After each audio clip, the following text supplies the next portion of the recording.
Time for the spotlight. Welcome to the spotlight with Herbert Dennard. Welcome to the spotlight. Middle Georgia spotlight. Yeah. Good day and welcome to the Middle Georgia Spotlight. I'm your host, Herbert Dennard. I have with me my very, very good friend, the Reverend Dr. Henry C. Ficklin. Welcome. Glad to be here with you. Mm-hmm. A few weeks ago, I was able to go over next to Mount Vernon and you guys are establishing a Unionville medical clinic. I didn't give you the correct name, but you could do that. But tell me about it.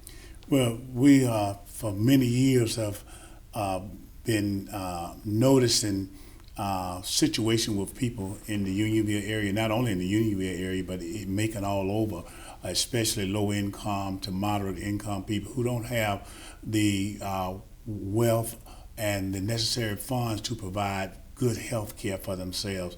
Many of them are suffering with diabetes and not knowing it, heart conditions not knowing it, high cholesterol, and they don't know that they have these conditions. Some of them have weak kidneys, and one of the things that you have been noticing is that many people in our community are going to dialysis, and we have dialysis clinics going up all over our community. And so what we want to do is put something in the community that would help to turn around some of this. So if we can build dialysis clinics all over the black neighborhoods, we feel like we can build something that's going to help prevent some of the things, and so many people going on dialysis and having to go there 3 times a week to get their blood cleaned out because their kidneys are no longer operative. And so we started back in 2002, actually, when we wrote a letter asking for some funding to help us to put health care in Unionville. We're calling this clinic the Kerix Unionville Clinic. Kerix is a word that comes from the Greek interpretation of the New Testament, and it means the spreading of the gospel. In the Greek, instead of saying the New Testament or the gospel, they say the kerygma. And of course, the Kerix is a word that comes out of the kerygma.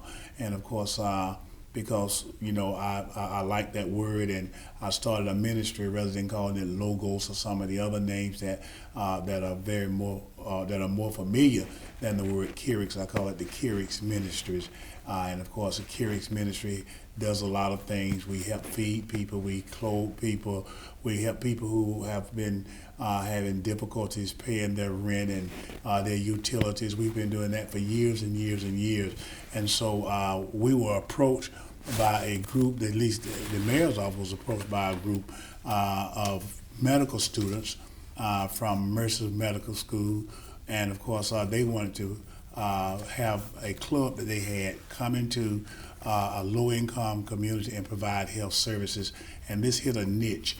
And of course, because of that, I decided that I would go ahead and pursue something that had been a long-time dream of our church and our ministry there in the church.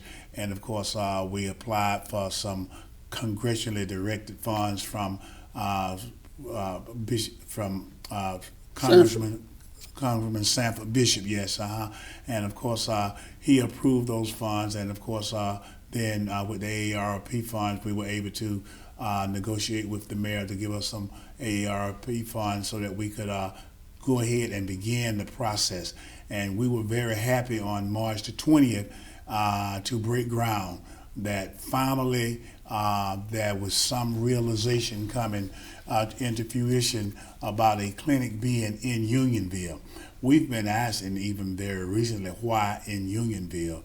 Unionville, a lot of people don't know, is the oldest black neighborhood in Middle Georgia. Some people think it's Pleasant Hill. Pleasant Hill was started in 1879. Unionville was started in 1865. Actually, it was started in June of 1865 when General James H. Wilson came in, and the Confederate soldiers surrendered to him in Tatner Square Park. As he was coming through Georgia, he was freeing slaves from their slave owners, and the slaves, because they were free, didn't have anywhere to go, so they followed the Union Army. And the Union Army, when it got to Macon, General Wilson decided that we need to do something with all these, they call them contraband, that's following us. And so they got some land from an ex-mayor of Macon by the name of J.H.R. Washington, that Washington Avenue is named for, and that Washington Library is named for.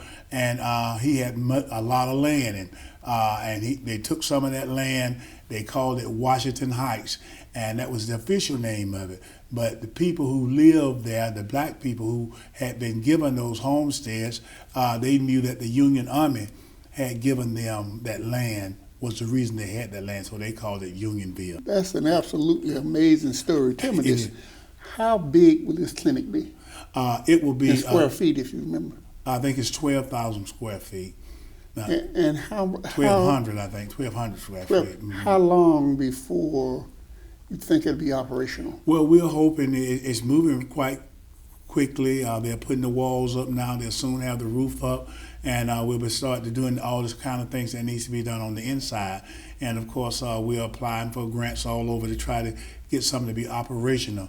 We feel pretty secure that we're going to have the construction funds, and that's what we're doing. We're constructing it now, and we just want to make sure that we can operate it, and we believe that we can. We are a faith-based organization. We are there by faith, and we come this far by faith, and we believe that we can go on with faith. We come this far by faith. That's right. And then you're leaning. That's right. We're leaning on him. Okay.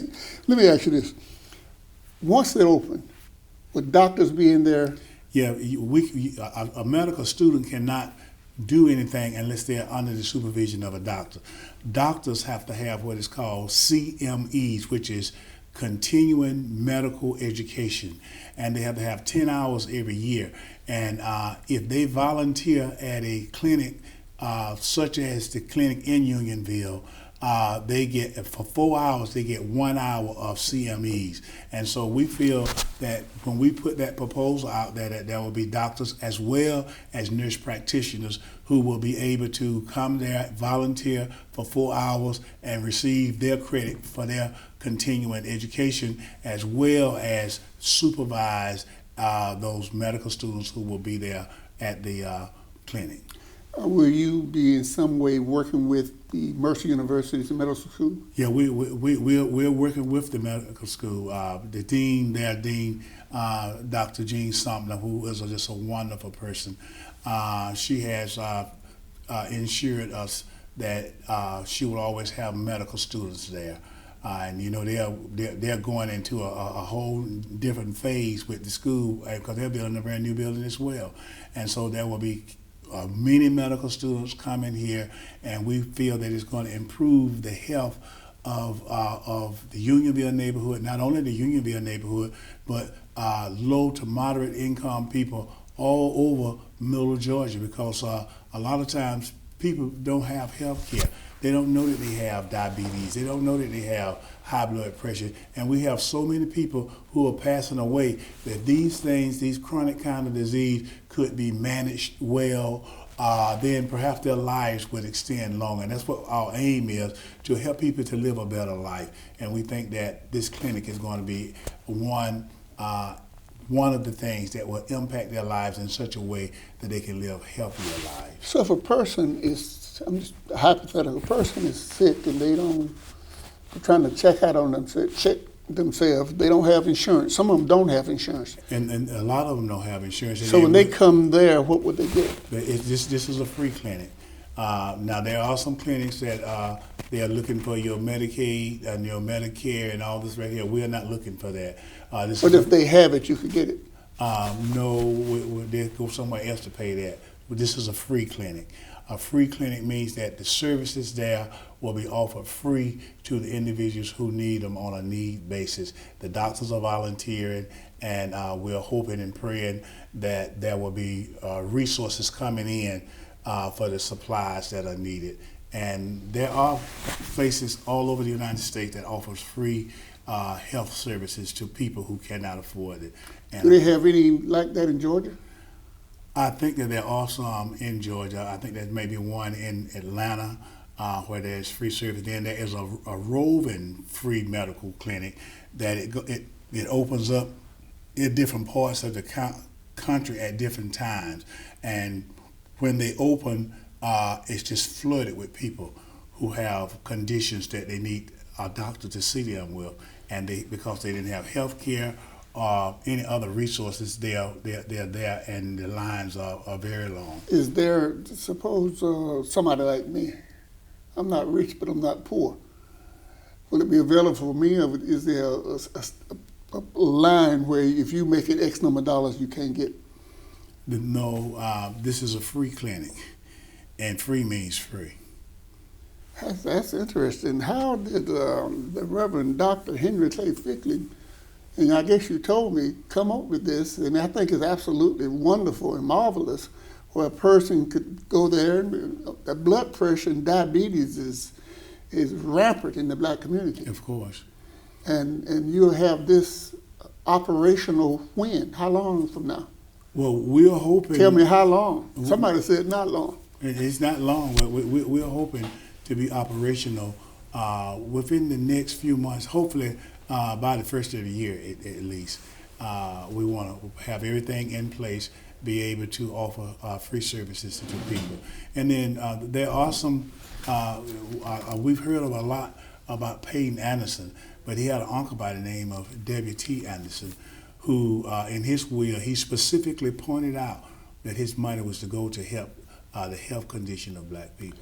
Where's the location of this clinic? This clinic is located at 871 Panzer Avenue, which is the corner of Panzer Avenue and Anthony Road. It is the old home site of Water Board Commissioner Jarvis Lucas. Absolutely amazing. I appreciate you and congratulations.